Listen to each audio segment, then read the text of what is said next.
excellent people to this channel. No. I bring leaders, spectacular people. Your brain must be very hot too. My goodness. Please do. Hey guys, welcome back to the channel. Thank you so much for stopping by the channel today. If you're new here, my name is Couscous and this is the Get Ahead family. In this channel, I share study abroad tips for international students, including scholarships, funding, accommodation, life as a student abroad, and everything that has to do with studying abroad in general. So if you're interested in topics like this, if you're interested in conversations like this, I would encourage you to subscribe to the channel. And when you do subscribe, do well to click the notification bell so that when I post, you will be the first to know. Now, in today's video, I'm actually very excited. We're going to be sharing information about Mandela Washington Fellowship. So, I have a guest with me today on the channel who is a 2022 Mandela Washington Fellow, and he's going to brief us how he actually secured that fellowship, because Mandela Washington Fellowship is highly competitive. Mandela Washington Fellowship is a U.S. government flagship program for their Young African Leaders Initiative, YALI. Over time, up to 5,000 African leaders have been able to go to the US to benefit from the program. It is a fully funded fellowship program for young African leaders between the ages of 25 and 35. According to the website, for the 2022 cohort, over 700 African leaders have been selected to go to the US and to take part in leadership programs in US institutions. Upon return to their country, they can use the network established at the Mandela Washington Fellowship program to grow their careers. Wouldn't you like to be a fellow? So if you're interested in content like this, then you would like to stick around to the end of this video. And if you're yet to subscribe, do well to subscribe so that you can join the Get Ahead family. Let's get right into the video.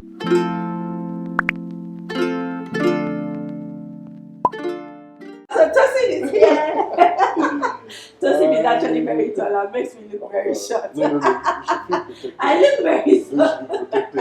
Okay, I feel protected. Thank you so much for coming. Thank you. Take a seat. All right. Welcome Tosin to the channel. Thank you so much for making out time. I know you're a busy professional, but you had to sacrifice for the house, okay, for the Get Ahead family. So thank you so much, Tosin, for coming. Could you introduce yourself, please? All right, thank you for having me.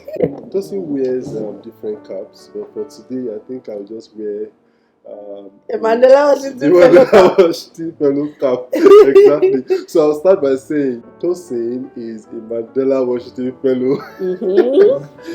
About jokes apart, I am Tosin, okay? And I'm a development practitioner, a public financial management enthusiast, and a public value creation advocate. Wow. And okay, let me just summarize by saying that I'm an advocate for collaborative development. What do I mean by that? I do things that helps to bring out the qualities and the resources of all stakeholders of governance and development generally, to bring about growth in Nigeria. So currently, amazing. It's a summary. So currently, I work on a public financial management project with the Nigerian Governors Forum, and it's called SIPTAS project, and as a senior project officer, where we are supporting state governments to reform their public financial management processes. Amazing. Congratulations. Nice to meet you on the channel. You have heard his profile. I don't have to repeat anything. That profile shows that he's creating value, especially in the public sector. So welcome, Tosin. We'll just go straight to asking you the questions that we are dying to hear the answer. Because I want to become Mandela Washington Fellow like this. You're welcome. How did you hear about the fellowship? All right. So it's actually an interesting thing. If you're in the development sector, you get to hear a lot about this fellowships, scholarships, because development sector is one that requires you to always build your knowledge and capacity. So it was in 2017, 2018, when I was working with my former organization, Development Agenda for Western Nigeria. That was the organization? Yes, then it's a regional development organization for Southwest Nigeria. We were working to promote development cooperation among the 6 states in Southwest. So I have colleagues who were also eager to develop capacity, their leadership capacity.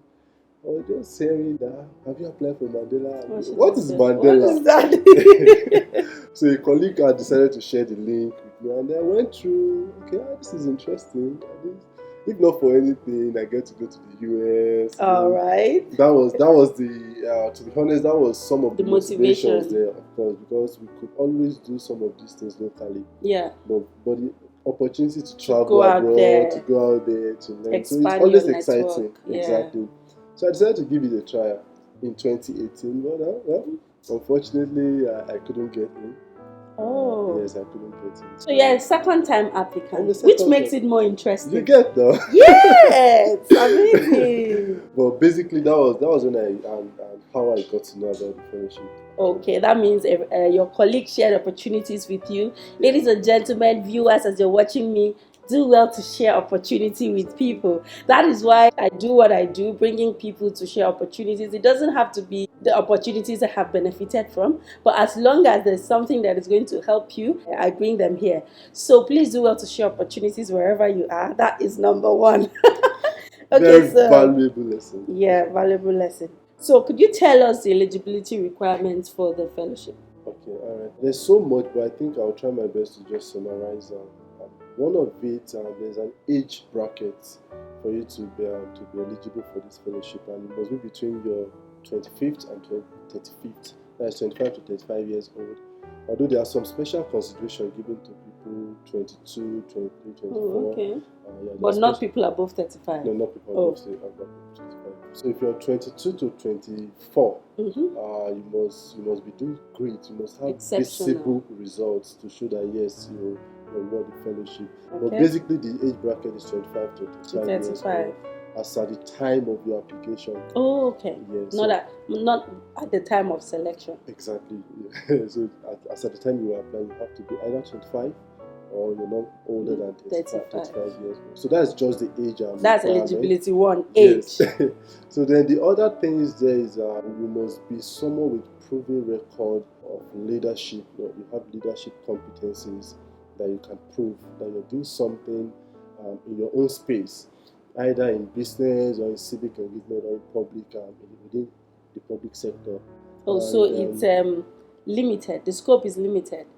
Public sector, business. Yes, I wouldn't say limited per se, because there's nothing you do, no area of studies or profession that you cannot categorize into these three groups.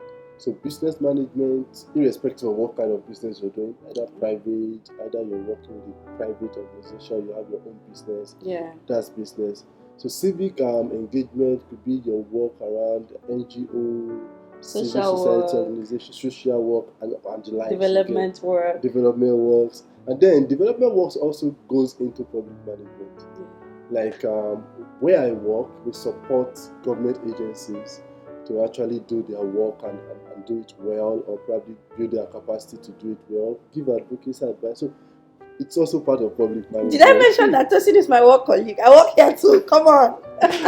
Why do you have to let the cat out of the bag? We should keep that to the end. But she's doing amazing things actually. So what we do is can also go under public management and can also come under civic engagement if we do things that support involvement of citizens group, and the like. So you have to be someone that have proven records that you're a leader in any of these sectors. So you must be innovative, and you do something just to improve your community, no matter how small. So you must be impacting lives. Thank you. Amazing. So when you're impacting, you can't lay claim to impacting life. It can't be what do we call it? Is it window impacting lives? So it has to be something that you can tangible. Show evidence. You can show that this is what we have been doing. This is how this thing has impacted my community, either as a business or as a civic or public engagement. So that is another very, very key eligibility criteria that one must meet. Before you add the third one, must you be doing this on your own, or because sometimes I'm like, somebody can say, I work with this organization to do this. Must you be able to isolate what you have done, or can you just go with the crowd? This is what my organization does. It's two ways. We have people who are CEOs or founders, especially for business and civic engagement related activity. I can have an NGO where I'm doing things I can lay claim to the fact that, oh, I led so and so project that has impacted so and so number of lives. But for some of us that work with organizations, you are a vital element in the process. So even if the result is bigger than you have a contribution. Yeah, you played a vital role. It's more like an input-output. So the input can be a combination of 10 things, or 10 people, or 20 people, 50 people, 100 persons. But the output, actually, the result, actually is a result that is owned by all of them. Because at one point or another, everybody contributed something. Okay, so it's just your ability to prove that, oh, I was part of this process. And this was my contributions.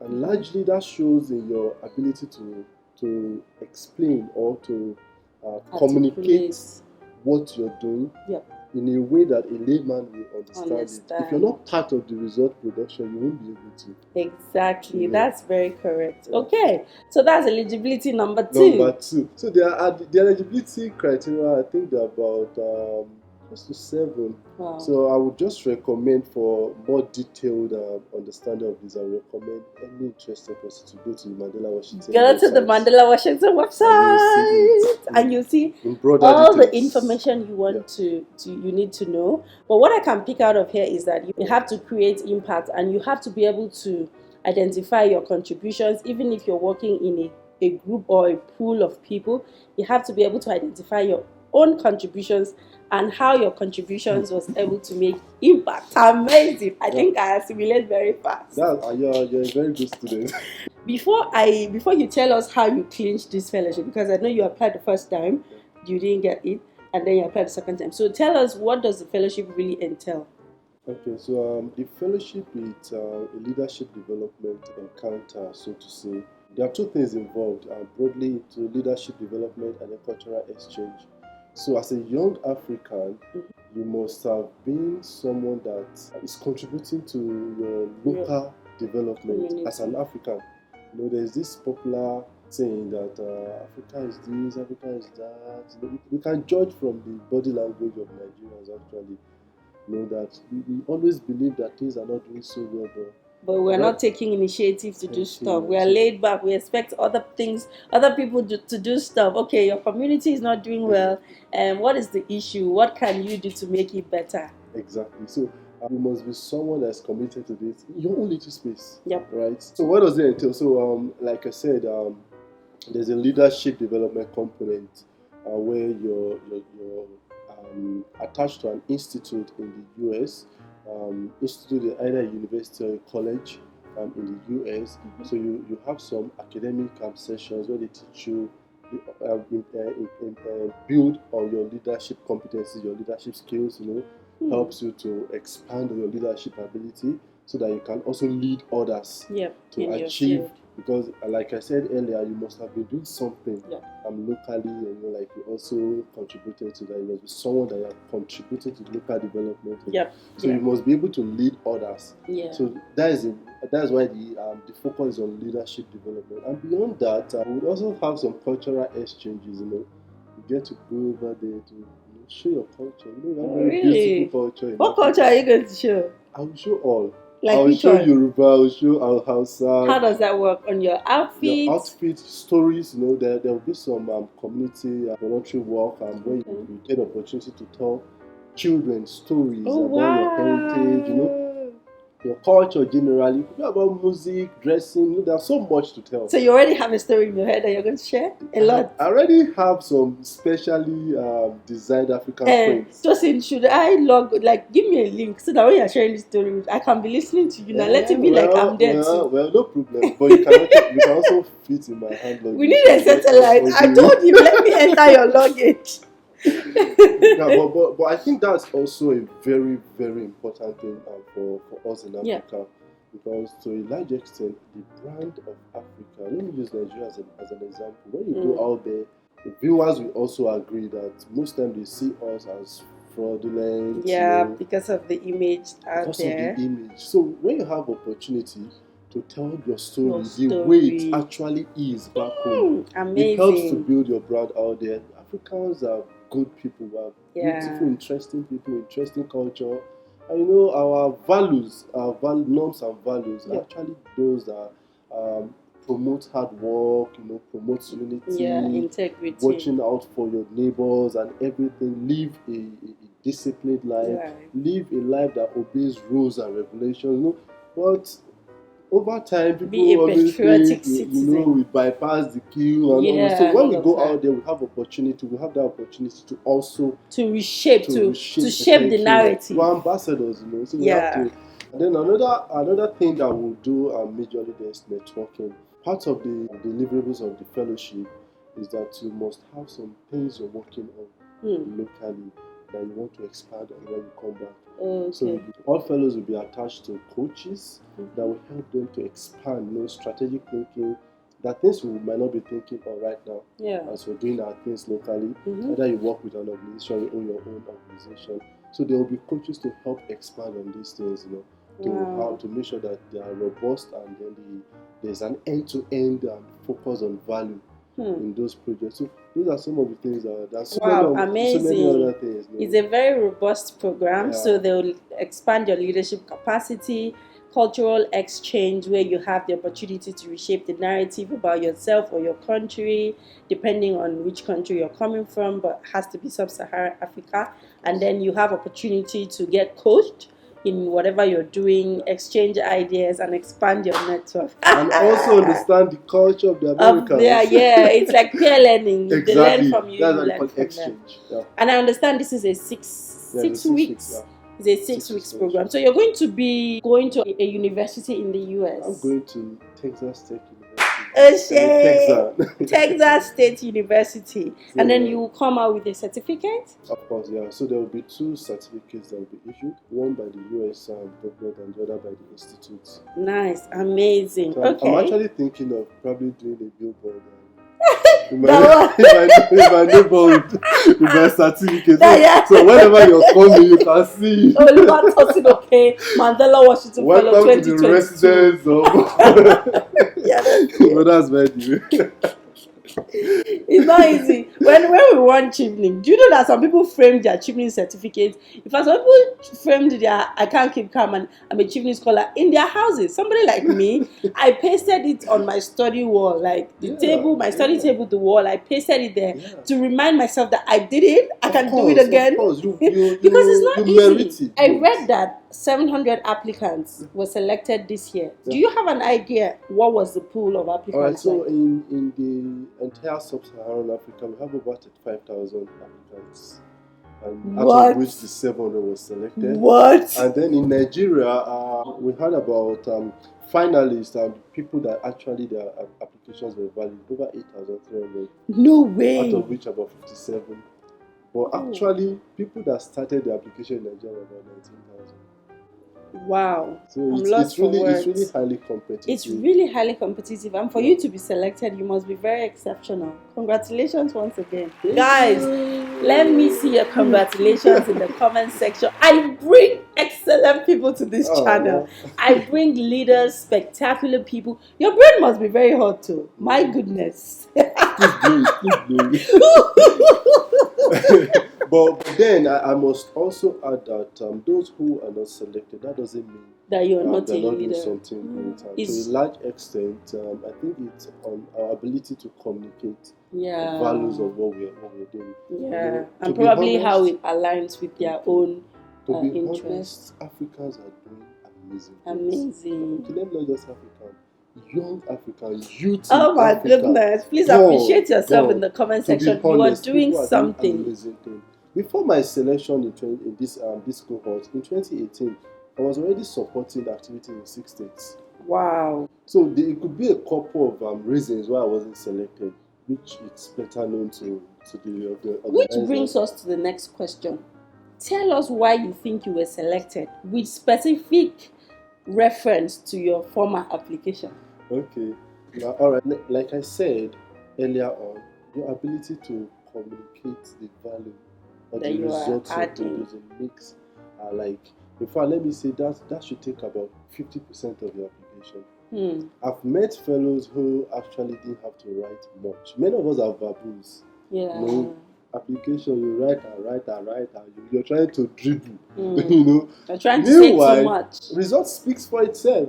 So if you have this, you don't have to do too much. So that's English. Numbers, data. You get, just put it out there. If you have links, places that this can be verified, put it out there. But if you're unable to communicate this, it becomes a problem. Even if you don't have numbers and links, from the narrative of what you're communicating, Americans like people to be direct. Yeah. So when you are writing your application, be direct. Just go straight to the point. This is it. The application have word limits. Yeah, there are word limits, but you don't have to exhaust them. Exhaust the word limits. So for me, I think that was one major thing that changed. Oh, okay. So I was able to properly, articulate what I'm doing and how it's bringing about results. So and then the leveraging of storytelling. Thank you. I have said it over and over again in this chat. Did I tell Tosin? I did not tell Tosin. He said storytelling. No, if you go through 50% of the video in this channel, we have been singing storytelling. Yeah, okay. It's very, very, very vital. Tell your story from your motivation to what you're doing. Many of us find ourselves, Africans or Nigerians, let me come back home. We find ourselves where we are most times by chance. Let's be honest. Very, very. But if you find yourself by chance, create a chance for yourself. So we all have a story, how we were coming, probably from a background, Some people are poor from their background, but they have to just fight themselves, make a name for themselves. And then some people are motivated by challenges in the society, Yes. So your ability to narrate these things and tell your own story, you understand what motivates you to do what you're doing. So tell the story and tell the result. So can you tell us that story that you used to get selected?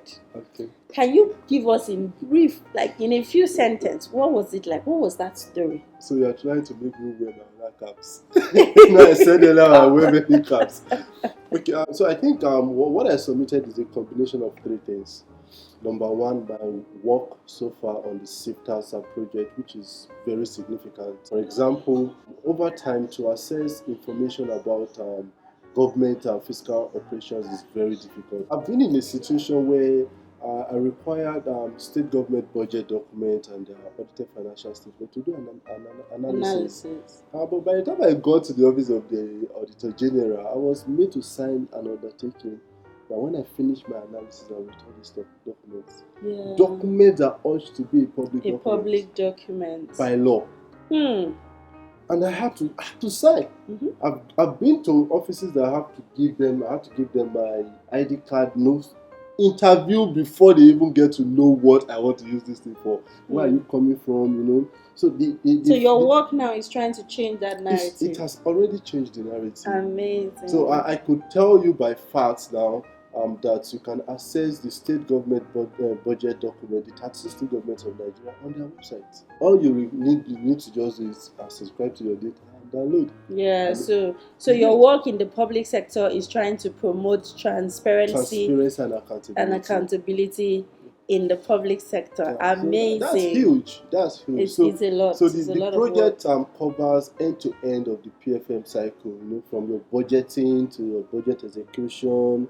Talk about procurement processes, revenue mobilization, audit processes, reporting and everything. So the project covers all this. The SIFTAS project covers all this. So this is actually a result on its own. It's visible. It's visible. You get, so I could tell you, like I just told you now, that you can access all these state budget documents. That's just easy. One, it's a minute aspect of the project. Yeah, it's easy. There's so many other results. So so I pitched this. And of course, I'm part of the project, even though we have so many other team members. So this is just one. And then also, I have so many other examples that but then the project as a whole is one thing I pitched, which is a project that supports fiscal transparency, accountability, and sustainability in state governments. So we want our state to be sustainable, So these are some of the things we do. And then on the other end, one other cap I wear is I volunteer with an NGO that seeks to promote the engagement of citizens in governance. One of the indicators of good governance is that your people, the electorate, are carried along. in the place of policy making, even in budgeting and everything. Mm. So when it comes to policy and planning, budgeting, execution, reporting, citizens need to be carried along. But oftentimes from back as at 2017, 2018, based on our findings, we discovered that most citizens and citizens group do not even understand that they have a role and responsibility to play. Wow. So apart from you being a receiver from government service delivery, you also have a role to play as a citizen. Yeah, that's true. So we've been doing so much to sensitize citizens to be awakened to their role. Just like we have roles in electoral process as citizens, it's your role to vote. You can also be voted for. So many of us just apathy. We don't take on. Participate. So we've been doing so much to educate. In 2019, I could remember that we did that sensitization on why citizens should not sell their vote and the implication if they do. So now many people are complaining. If you sold your vote in 2019, you're already seeing the implication, whichever way it is to you. You get. So we did some of those. So I pitched that also. I hope this video was helpful. Thank you so much, Tosi. Thank you so much for watching this video to the end. If you're yet to subscribe, do well to subscribe. Let me know what you think about the video in the comment section. Like, share, subscribe. I'll catch you guys in my next video. Bye. Thank you so much, Tosi. Please appreciate Tosi in the comment section.